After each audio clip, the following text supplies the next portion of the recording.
Можност за млади невработени лица до 29 години да добијат пракса и вработување во приватниот сектор. Со огласот што го објави Агенцијата за вработување на Република Македонија, ќе бидат опфатени 1000 невработени млади.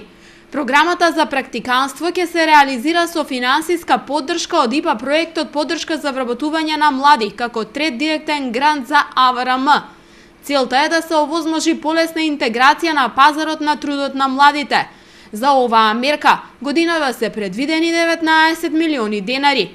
Директорот на агенцијата Владко Поповски ги повика компаниите кои имаат потреба од млад кадар да аплицираат и со тоа да ги оспособат за работа кандидатите, а по обуката да ги вработат.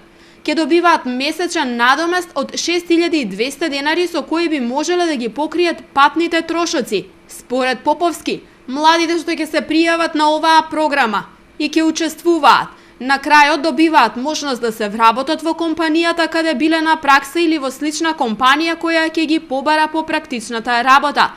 Преку програмата за практиканство на агенцијата од 2009 година досега се опфатени над 3000 лица, од кои околу 1900 добиле вработување, односно 60%.